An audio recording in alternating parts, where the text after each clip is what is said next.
So we'll go ahead and get started. So I was asked to give some key considerations for rebuilding your cow herd.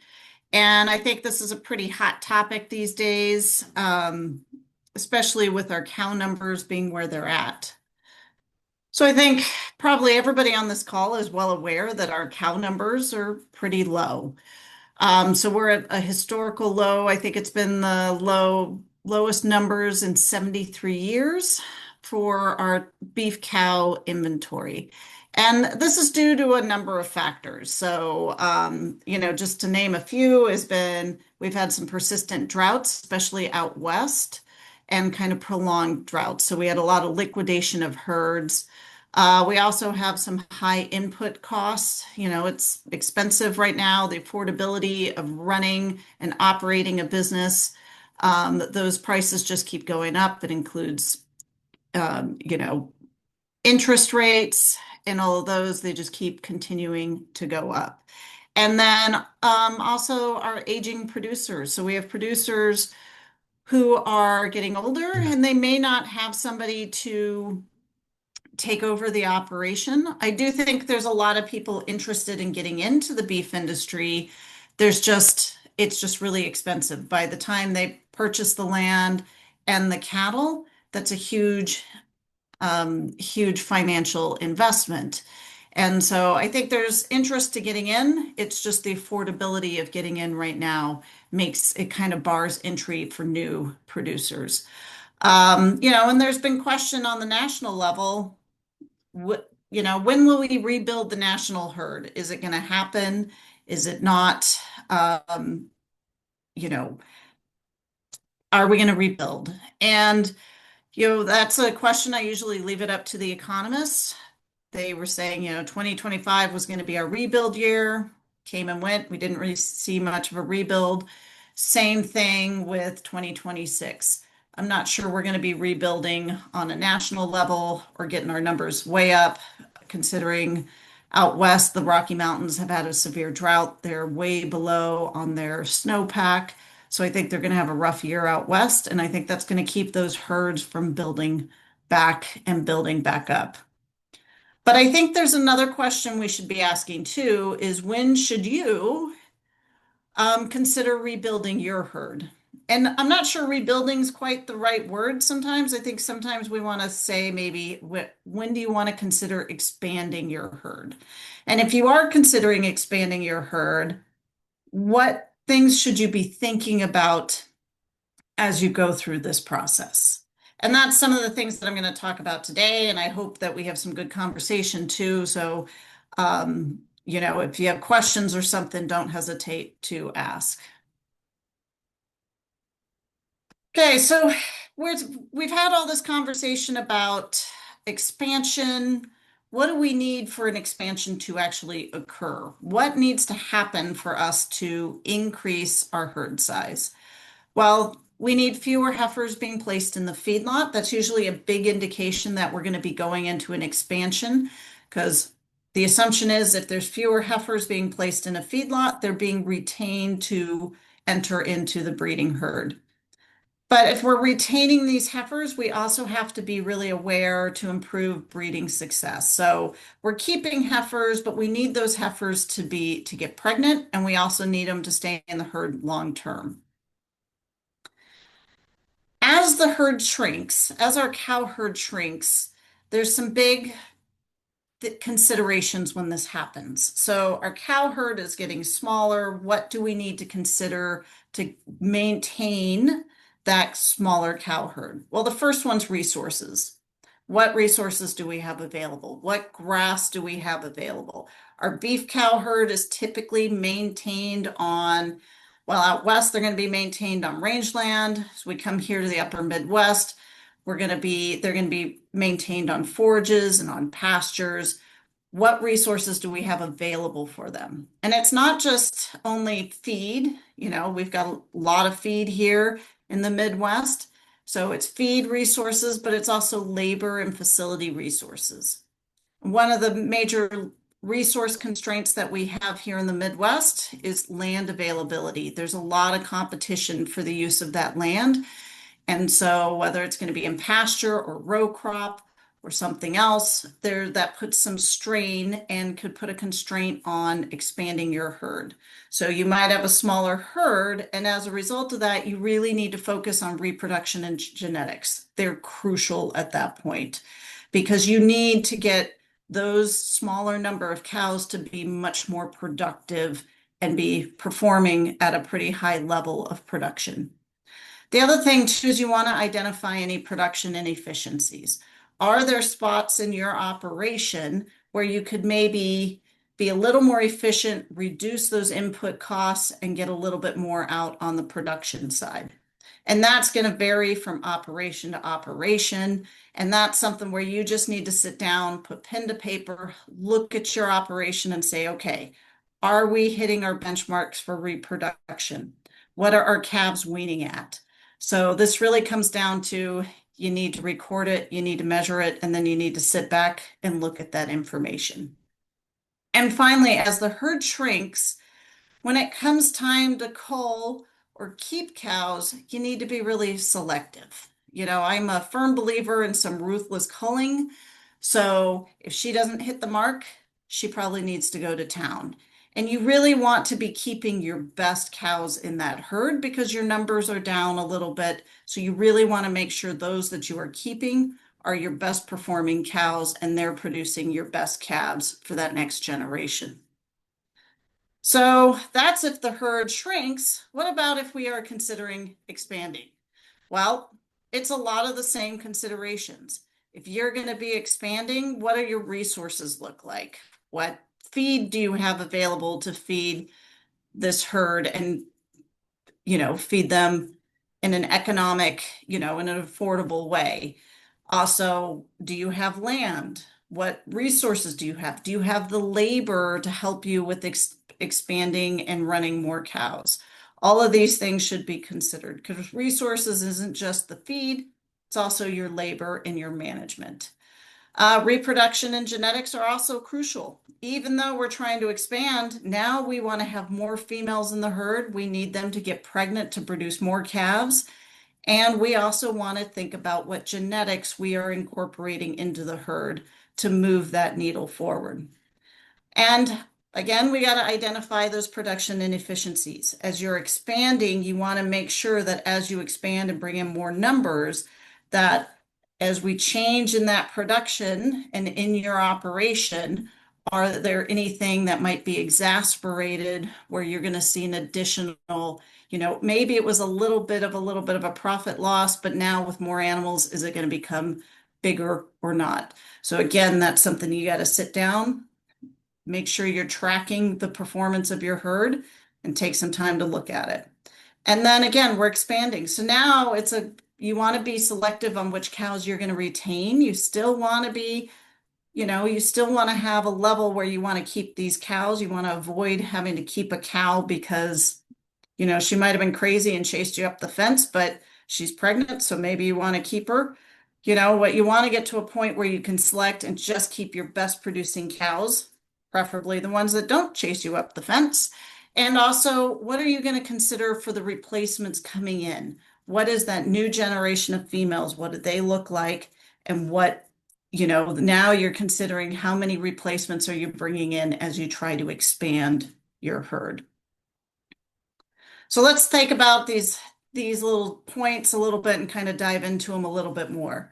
So thinking about your resources, you want to match your production to your environment. So this is a graph. I use it a lot when I teach class when we talk about matching production to your environment. So the purple line is going to represent the lactation curve of a cow. We've got our days of the year. We've got a calving date. The green line represents pasture growth. So when a cow hits her peak lactation, she's at her highest energy requirements. We can see in this graph where our pasture growth kind of drops off a little bit. And the question is, with the pasture growth backing off, are we still meeting her nutrient requirements if this is where we're expecting her to be maintained out on pasture? So if we're not really hitting what she needs to be productive, as far as she hits peak lactation, if the grass isn't really providing what she needs, maybe we need to reevaluate that calving date, move it up, move it back, or maybe we need to supplement that feed somehow.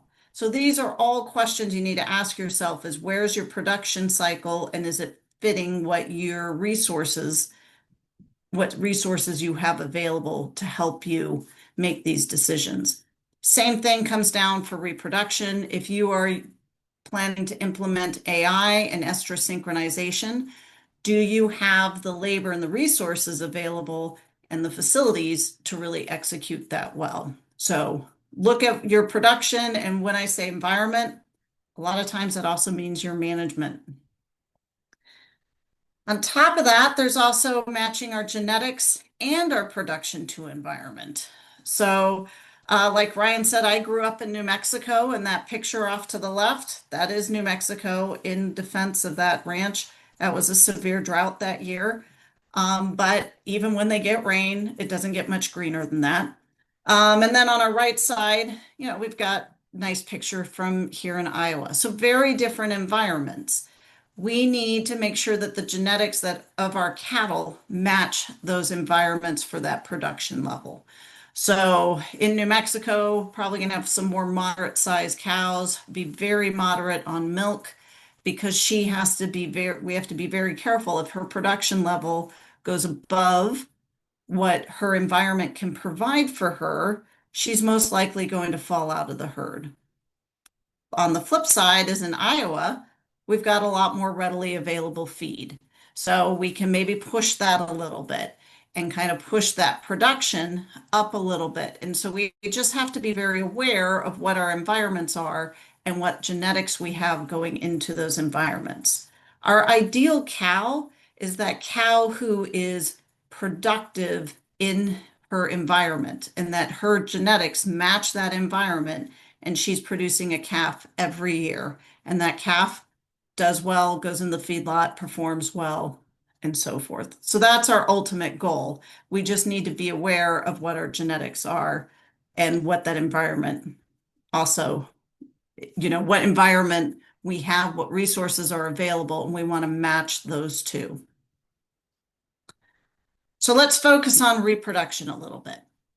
Reproduction in the context of the beef industry is really our single most important factor for profitability in beef production. And this also, we focus on it really hard on the cow-calf side, but it also applies all the way through beef production. And I think when we look at our national cow herd, it's very obvious to see why this is important. If we start having some slipping of these pregnancy rates and we start having a larger number of cows coming up open, that really reduces the number of calves we can provide that can go into the feedlot. And so reproduction is very, very important. It is the most profitable trait. It is estimated to be either 3 to 9 times more influential than any of our other production traits. So reproduction, it's a big deal. And, I think in the cow-calf side, we see it every day. We expect that cow to get pregnant and provide a calf annually. And so we need to make sure that we provide, that we have cows that are really fertile, can do this, and also what can we do on a management standpoint to support this. So if we want to really kind of quantify what qualifies as reproductively efficient in a cow herd. So first we're going to look at nutrition, body condition. So nutrition can really affect the ability for a cow to get pregnant and maintain a pregnancy. So we ideally want to provide that feed to her to set her up so that she can get pregnant year after year and breed back. So we typically like to see our cows in a body condition of 5-6. If she's pushing past a 6 and getting towards a 7, she might be getting a little too much groceries, and we can probably bring that back a little bit. But obviously the flip side too is if she's a 4 or a 3 or a 2, we're going to start losing pregnancies. She's probably not going to breed back. And even if she does, if she doesn't recover by the time she comes in the next year, the likelihood is that she's probably going to fall out of the herd because she just doesn't have enough groceries in her to help her cycle and breed back. What ties in with nutrition is what we call postpartum interval. This is the time period between calving and the cows starting to cycle back. And we really want to minimize that postpartum interval. If she's in a nutrient restricted environment, she's not getting enough nutrition, that postpartum interval is going to lengthen. As that lengthen, it actually will kind of start to spread out your calving season. So if the calving season's getting longer, she's calving later and later in the calving season, it just increases the likelihood that she's going to fall out of the herd sooner rather than later. If we can manage that postpartum interval and really kind of keep that at a minimum, it increases the likelihood that that cow is going to calve earlier in that calving season. She's going to have more time to recover. By the time the bull goes out, she's going to be ready to be bred back and provide a calf that next season. So controlling that postpartum interval is important. Nutrition plays a big role in that. Bull fertility. We talk about reproduction. We have a tendency to really focus on the cow, but the bull is just as important because if he's not out there, she's not going to get pregnant. So this is a great time of year. If you're planning to turn your bulls out around June 1st or even mid-June, probably a good time to start calling your vet and scheduling a time to have them come out and do a breeding soundness exam on your bulls. It's a good time. You check in. Are your bulls fertile or not? They're going to check to see the soundness of that bull, make sure that he's do a semen check on him. Does he have good motility, morphology on that semen? And just kind of check in and say, yes, as of today, he is fertile. Downside with the breeding soundness exam, it is just a snapshot in time, but it is a pretty good check-in to know, yes, my bull's good to go out. If you do it about 30 to 60 days before turnout, gives you time too, that if you have a bull that's gone bad, it should give you time. You want to make sure you have enough time to get another bull. Some cases they might recommend a retest. Okay, but you want to make sure your bulls are ready to go out for that breeding season. And then, disease management and prevention. Work with your vet to get a good vaccination protocol in place and also make sure for parasite control as well. Okay, we want to make sure that cows are in good shape, that they're healthy, and it's twofold. Vaccines will help prevent some of that and also prevention as far as parasite and parasite control. Environmental stress. Sometimes there's only so much we can do to manage this, especially when we consider the breeding season for spring calving herds tends to be during the hottest time of the year. So heat stress, there's more research coming out and looking at the effects of this as far as fetal programming. But we do know that cows, especially if they're out on fescue, that can cause a problem. They can't dissipate the heat and it can have an effect on your reproduction rates.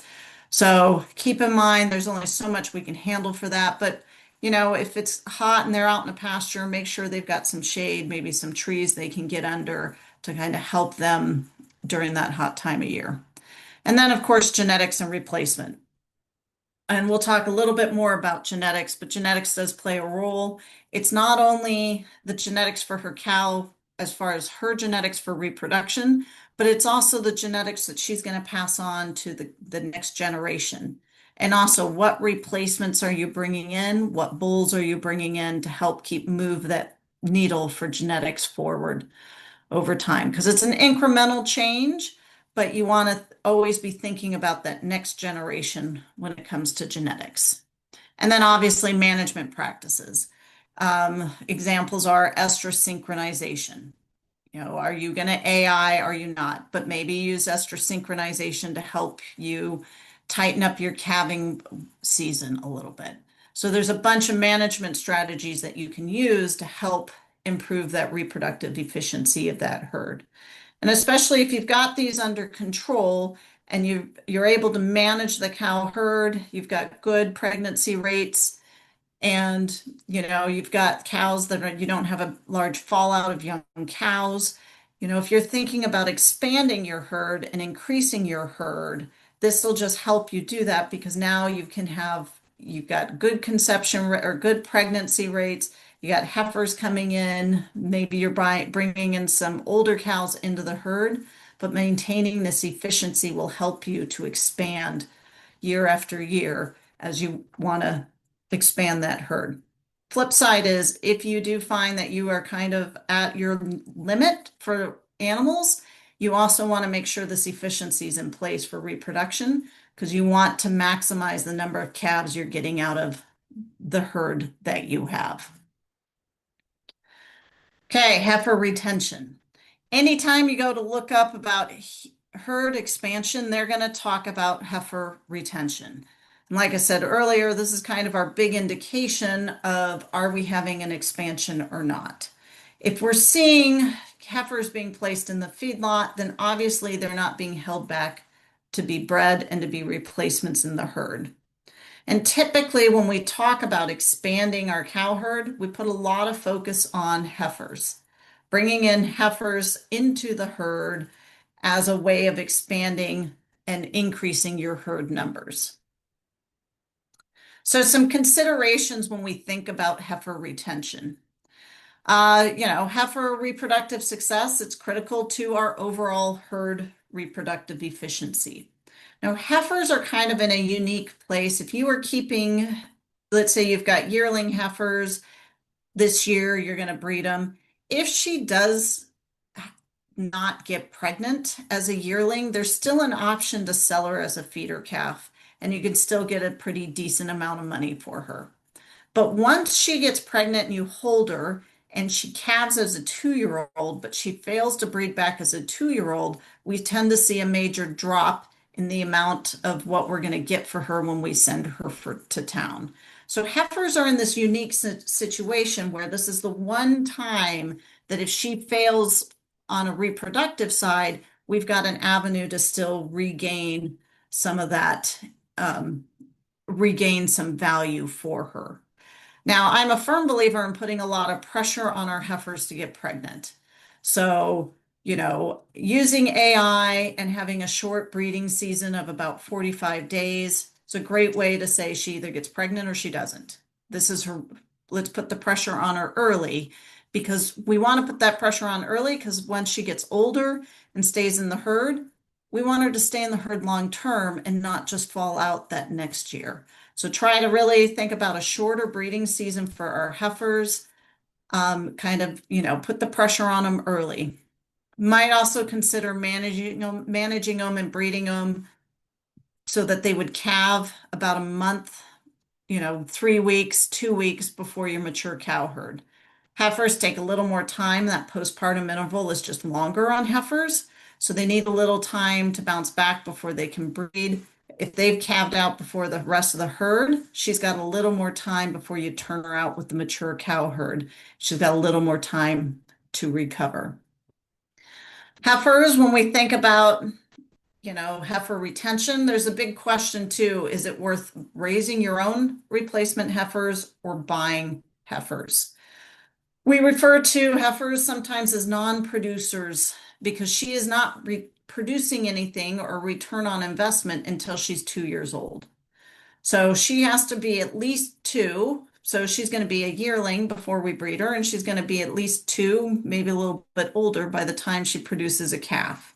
And then by the time she weans the calf, the calf goes in the feedlot. There's been a long time there where you've had to develop this heifer before you get that return on investment for her. So that is a thing to consider when we want to think about, do we raise our heifers? Do we buy our heifers? And if you were expanding your herd and keeping your own replacements, keep in mind you are keeping these replacements without a return on investment, and that's fewer calves that you're selling or sending into the feedlot. So it's an important consideration when we think about heifer retention and as far as expanding the herd, because this is the kind of the make or break scenario of how do we expand, because we know that it's going to be there's going to be a lag in that expansion before we get that return on investment for heifers. So reasons to consider for buying. Depending on the cattle market, it may cost less to buy than to raise. I'm not quite so sure in this current market if that really is the case, but there are times where it could be more affordable to buy a heifer than it is to raise that heifer. Just depends on the market. You might have the ability to go out and purchase heifers to bring in some genetics. You might be wanting to make some genetic improvement in an area. You can go out and buy those heifers, and that helps speed up that genetic turnover by bringing in heifers into your herd that might be genetically desirable or superior to what you currently have.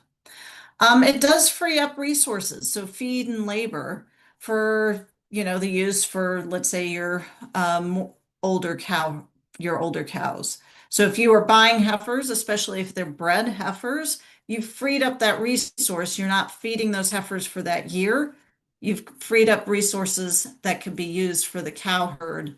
And, there's that alternative. So when you're penciling out, is it cheaper to buy or raise? You need to consider the resources that'll be freed up by bringing in heifers. It allows for a faster rate of genetic change. Like I said, you're bringing in some new genetics out of those younger females. That just helps to turn over that genetics a little bit faster. The other thing to consider is it reduces bull power. So if you're buying already bred heifers, you may not need as many calving ease bulls because they're already bred coming in. So it helps kind of reduce that bull power, especially if you're thinking about expanding. And then, it can simplify and enhance the use of heterosis.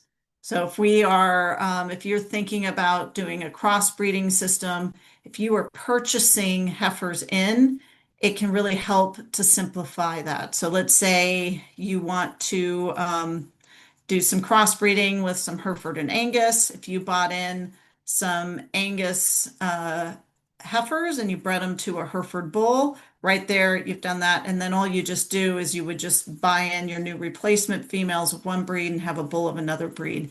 And so you could maximize heterosis that way, and it simplifies that breeding program. Reasons to consider for raising your heifers. Number one is biosecurity.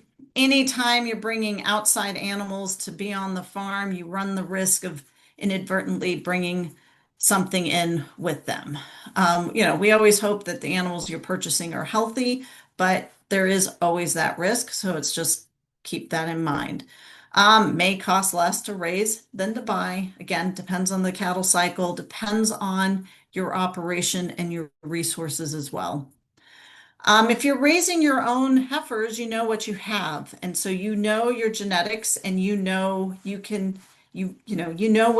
what genetics you're keeping, and you have a better understanding of that heifer's background.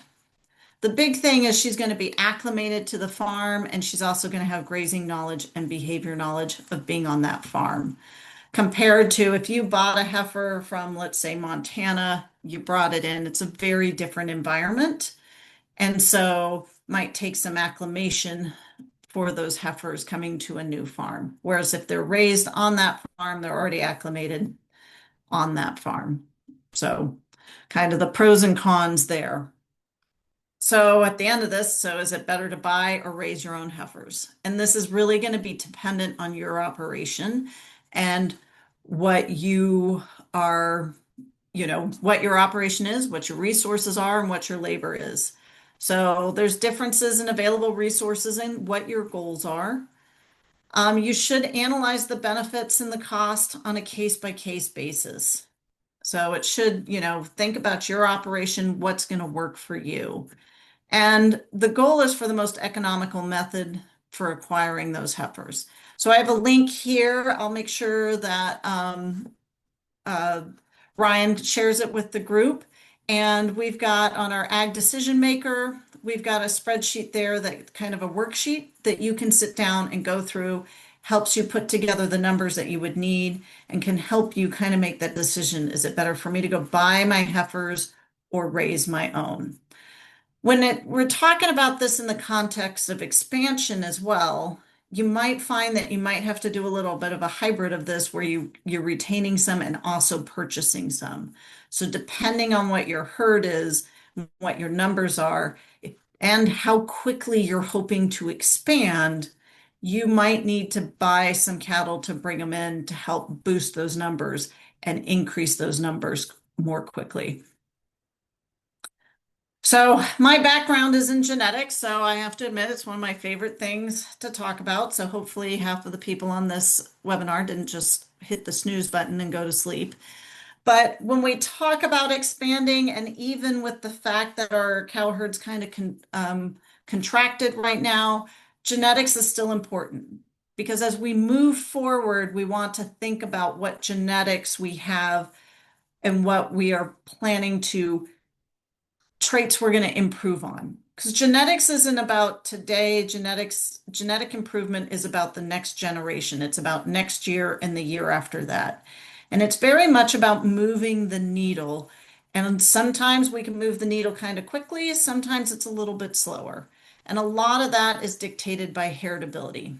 And heritability is just the proportion of a trait or a phenotype that's controlled by genetics. And this gives us an indication of how quickly we can make improvements on these traits. So reproductive traits are typically quite low. So they're going to be in the 0.2 or less. Same thing with calving ease. Our weight traits, though, are highly heritable. So yearling weight tends to be in the 0.45 range. So we can make genetic improvement on those traits quite quickly. Traits like dry matter intake, feet and leg, those tend to be a little bit more moderately heritable. So we can make change on them. It's just going to take us a little bit more time. So when we think about reproduction in particular, it's lowly heritable. So it's going to be about a 0.15 or less. So that means of that trait that we see, about 15% of it's controlled by genetics. The rest is controlled by management and environment. So that means slow genetic progress because it's lowly heritable. But the important thing is that we can make genetic progress. So two traits that are kind of our predominant reproductive traits that you'll see published. We've got heifer pregnancy. That is the probability of a heifer getting bred as a yearling. And we could see that that genetic or that heritability is about 15%. Stayability is the probability of a cow remaining in the herd until 6 years of age. And at that point, she's produced enough calves to pay for herself and pay for other cows that prematurely fell out of the herd. And that's about 13% heritability. So about 87% of that is controlled by environment. Other traits that you'll see that are very similar to stability would be functional longevity with Angus. We've got some other longevity EPDs out there as well.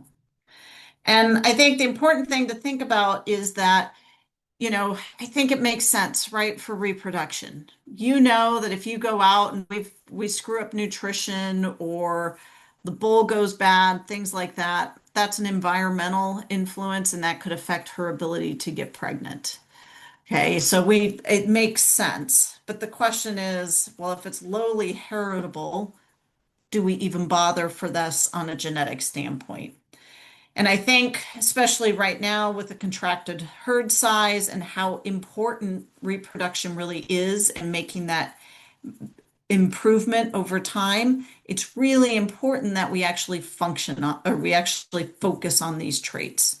So even though they're lowly heritable, my argument is we can still make genetic progress on them. We just need to focus a little bit more on it. Whereas a weight trait, it's going to make genetic progress quite quickly because it's got a high heritability. And so we can make that improvement easier. But when it comes to stayability, heifer pregnancy, these reproductive traits, we need to focus on them a little bit more in order to move that needle. Because again, this isn't about it's a little bit about the cow herself, but it's really about what she's going to pass on to the next generation. And we really care what she's going to pass on to her daughter to remain in the herd as a replacement. So we really want to focus on these traits. They're lowly heritable. It's going to take a long time to move that needle on these, but if we don't pay attention to it, that needle won't move. And again, why is genetics important? Well, a bull that if you bought a bull this year and you keep daughters from this bull, those daughters could still be in the herd all the way out to 2041. Sire and maternal grandsires, they account for roughly 75% of the genetics in the cow herd. That can span from anywhere from 30 to 50 years if you're keeping daughters out of those bulls. So when it comes to genetics, it's a long-term decision. And the consequences of this can span for years. So you really want to think about it and take the time to sit down and think about it and say, okay, if I'm going to expand my herd, what genetics do I want in my herd?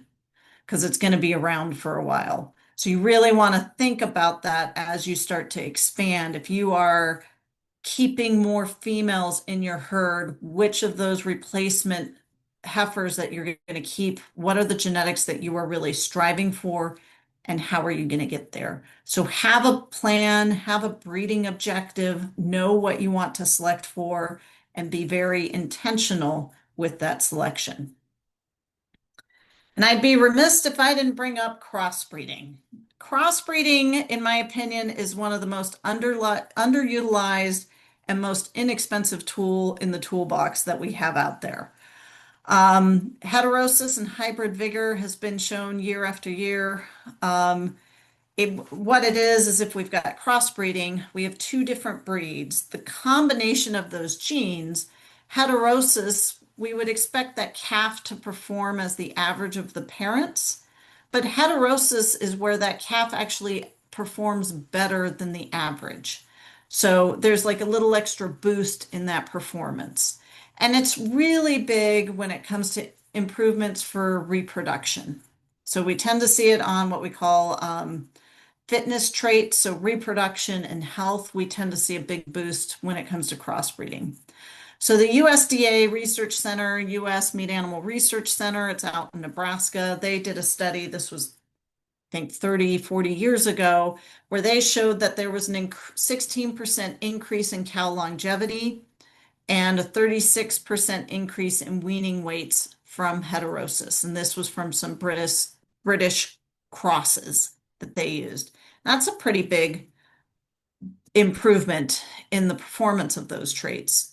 And, so that was 30, 40 years ago. They thought, well, does that really matter now? Our cattle are drastically different than they were 30, 40 years ago. So they recently, last couple of years, they did another study and they said, okay, well, what's heterosis now? And they pretty much found the same answer. We're still getting that heterosis boost. So crossbreeding can be a really valuable tool.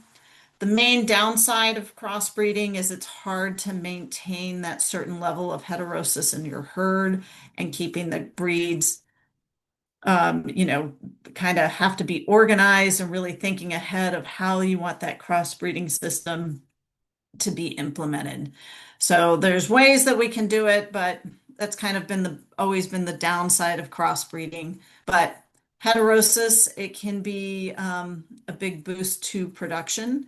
And the more distantly related distant the breed types are, the more heterosis you get. So like a Brahman crossed with an Angus, you're going to get a pretty big boost in heterosis because they are very distantly related animals. If I breed a red Angus and a black Angus, the heterosis is almost minimal because they're very similar breeds. Okay, so the more apart those breeds are, the more heterosis you're going to get. And again, as we think about if you're looking to expand your herd, cow longevity is going to play a big role in that. So if you have some crossbred replacement heifers coming in, or you're crossing your cows to develop a crossbred calf, that could help with your weaning weights. And if that's something you're going to keep in your herd, that's also going to help with longevity as well. So some key considerations when we think about expansion. Big thing is match your genetics to your production and think about what you have for available resources. Do your resources tell you that it's time to expand? And this has been kind of an issue with us expanding the herd for the national herd here in the US. is because we've been keep getting hit with droughts out west, and that's been kind of contracting the herd out west. And like I said, the Rocky Mountains haven't had any snow or very little snow this winter, so they're looking to probably have a pretty severe drought. So no indications of expansion there. And then, we've got the fires in Nebraska, all these things that's going to just kind of affect the ability for operations to expand. For you, though, it might be viable for you to expand your herd. So think about the resources you have, not only in just feed and pasture, but also your labor as a resource as well. And evaluate your operational efficiency. Where are you kicking butt, and where are some areas that could potentially need a little bit of a tweak to be more efficient? Okay, because as you expand, it could just exacerbate that inefficiency. So you really want to think about, where can I make improvements to help improve that efficiency? And genetics, it's a permanent improvement. A genetic, when you genetics is when you think about genetics, that happens at conception, and it's something you can't change. Once that conception happens, that genetics is kind of locked in place. You can't really make changes with that. And genetics, like I said, it's a permanent improvement, it's cumulative, and it's passed down to the future generation and the future generation after that. So it's important to really think about what genetics you are putting into your herd, and how that could affect future generations.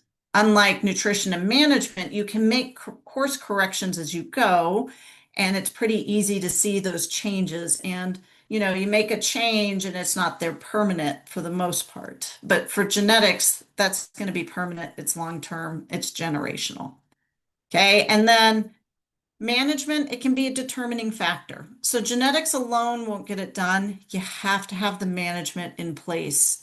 And the big thing is, if you are going out and getting some pretty high-powered genetics for growth and really kind of pushing that, you need to make sure you have the management in place to support those genetics. And it's the same thing with your cow herd and for reproduction. If she's a cow who's she's got a big mature size and maybe she's milking a lot, you need to make sure she's got the groceries to support that, because otherwise she might start to have some problems, and the likelihood is that she would probably not breed back. But if you've got the pasture out there and you can support that, her size and that milk production, then you set her up to be bred back every year, and hopefully she's weaning a big, heavy calf. But pay attention to which cow, pay attention to that management and those genetics, because it's the combination of those two that really maximize performance. And if you have any questions, this is my information. Like they said, I'm with the Iowa Beef Center. We've got a lot of great resources. I also work with eBeef. We have a lot, it's in a group of us with extension appointments in beef genetics. So we have a lot of great fact sheets, and then a sire selection manual to kind of help you work through, how do you choose that genetics, and what is all this genetics mumbo